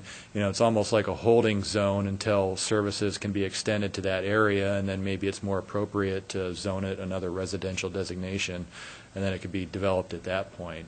And I think what you just said, spot zone, was what was on my mind. So if you don't feel that that's an issue. Being directly adjacent to that larger tract of ag forest, I wouldn't see that that'd be an issue. Nor would I see that it'd be in conflict with farm or forestry practices adjacent to the west, or, definitely would not place inappropriate demands on public services, because there wouldn't be any buildings built. It'd just be a lot. There'd be no water or sewer to it. So, that'd be a positive in my mind. What zone allows, just out of curiosity, storage facilities by right without having to do a conditional use? I'd have to go through the zoning code, but usually motor business would be the zone that would allow it. Motor business, industrial, kind of those zoning districts. The intent of, this is a little bit different of a circumstance that you have R4 out in this rural of a setting. So if you think about R4 in Fort Russell, would you want to have a self-storage facility? No. In the middle of, Absolutely not. residential? So. No. Yes, Deb. It just seems odd. It seems like that would probably have all been ag forest at one time, and then it Are we going changed to to get to R- hear from somebody? to R4. Should we go forward with a hearing, and then we can chat about it? Well, I think we're at this point asking Mike questions still. Did Yeah. you have any more to present? Seems like No, that's it. So are you going to go ahead and present the conditional use I just portion, or would combined you both rather? of them. sep- Yeah, that pardon was me? really, I combined both of them. That was really Okay, the conditional okay. use permit too, so. Okay, so at this point, I need my little prompt. Okay, so do any commissioners have any other questions for Mike before he leaves the stand? Okay. I just wanted to finish that. Yes. It just seems like it probably was ag forest at one time, then it's R4. Now it seems like it's, I don't know, it seems like it's this flip-flop that strikes me as odd. Not that I care that there's storage there, but it just... 60, 70 was when it was rezoned to R4, so, we put that under a little bit more scrutiny these days just because there's no city services out there. And so anytime you develop multifamily apartment complexes out in this area, they're all on wells and hooked up to the Southeast Moscow Sewer District. And the area of city impact, when was that established? So did this predate? Yeah, this predates the area city So this impact. is county zoning? Yeah, this is Local Land Use Planning Act was only in the early 80s, so. Yeah. Okay. So at this point, we can open up the public hearing and first call testimony in support of this development. And please state your name and address and limit your remarks to 3 minutes, except for, I guess, Scott Becker has a little more time. Yeah, I'm Scott Becker with Hodge & Associates, 405 South Washington. I really don't have a lot to add to what Mike said, other than if you guys have any questions, I would love to answer them. But it just made sense to, the clients were seeing a high demand for a need for this type of facility, and it just seemed like a no-brainer for them. Then we approached the county of how to do this, and that's when it became a little bit more convoluted than it probably should be at this point. So that's why we have to go back to the ag forest and then ask for the conditional use permit. But it just seemed like it's so hand in hand. If you have somebody who's staying at the RV park now and then maybe has to leave town for 6 months, like to store their RV, it just seems like a good hand in glove fit. Is it probably the land to the east owned by a different owner? That's correct. Yeah. Yeah. So, yeah, just and from one of those things. Yeah, and from Carmichael Road, you can't even see this property. Right. Yeah, interesting. Okay. Does anyone else have any questions for Mr. Becker? Okay, thank you. Anyone else wish to speak in favor of this? Okay, at this point, is there anyone who would like to speak in opposition to this proposed? Okay, as anyone wanting to speak in a general nature about this project? Okay, there being no one else, we will close the public hearing at this point and go into deliberations within the commission. So, anybody have any questions or comments? Do you want two Separate motions? nominations? Please. Yeah, motions. well, first for the rezone, and then we'll have to direct staff to prepare the relevant criteria. You could do that in one motion, maybe, and then Okay, after that would be nice. Yeah, you could do that. Do I hear any motions? So move. Okay. So, We we're move to moving to approve the rezone and to instruct staff to develop the relevant criteria. Correct. Yes. Second. Okay, all in favor? Aye. Opposed? Abstentions? Motion, proposal carries. Okay, and then we need a second motion on the conditional use permit change. Yep. Let me just ask a quick question. We're not approving a conditional use, we're recommending that the county approve? Correct. A conditional use? Everything Correct. we're doing is a recommendation. So I move that we recommend to Latah County that they approve a conditional use permit for this property. Is Do I that- hear a second? With the one condition recommended by staff, With the one condition recommended by staff. and to have staff prepare the relevant criteria and standards. Thank you. I'll second. All in favor? Aye. Aye. Opposed? Abstentions? Motion carries. Okay, so that concludes our our second public hearing of the night. A little bit faster than the first one. I wish it had been first so I could get used to this. Anyway. Right? Yeah, you, right. Well, you get we have a special award for you, but I'm not going to tell you what it is. It's a learning about public discourse. There you go. Okay, well, thank you. So now we move on to item number 9, which is a final review of the draft of relevant criteria and standards amendments. And Mike is going to present.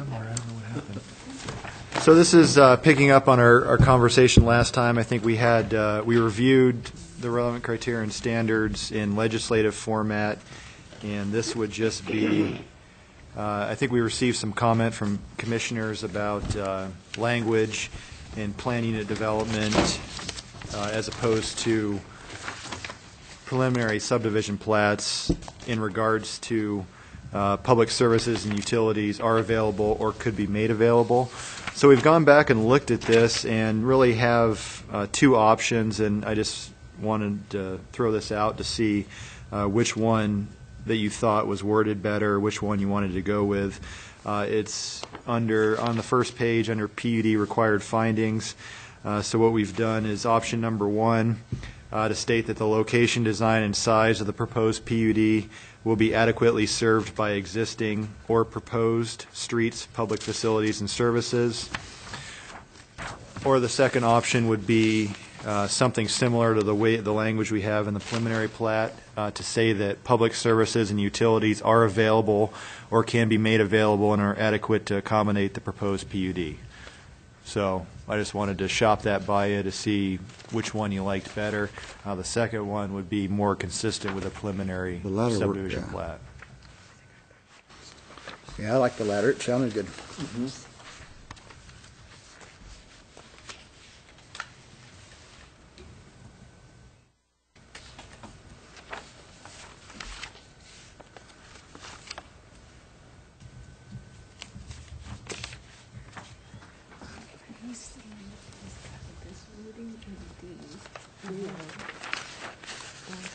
You have a big opinion, Greg?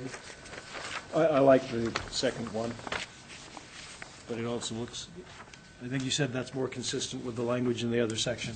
It is, yeah. Which makes sense.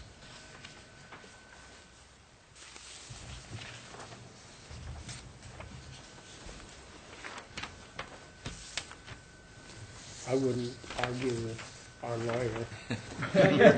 Sorry, you're I finally got on the right page here, so you're talking about D2 being preferable to D1? Yeah. Okay, gotcha. Well, I guess I'm willing to take his word for it. Sounds good to me. Anybody you else? Need a motion or anything? Don't need a motion, just, if Recommendation. everybody agrees with that, I'll make the change, and we have it scheduled for public hearing next time, so I'll just have that all ready to go with that, to reflect that change, so. Okay. Great. Okay. Is there anything else? Nope, Nothing that's else? it. Yeah. I mean, the only other thing is we didn't really solicit ideas for shared readings, but that we need to entertain. Yeah, we still have the refuse collection and Right. recycling, and so. Right, and I think need we're to gonna- send you those links, yeah, and Okay. I haven't done that. So I guess with that, is there a motion for adjournment? So moved. Second? Second. Okay, all in favor? All right. I suppose nobody's opposed. I think you just get to adjourn. Oh, I get to adjourn, okay. I think it's one of your dictatorial powers. Yeah, okay. So there's no need for a motion. Yeah.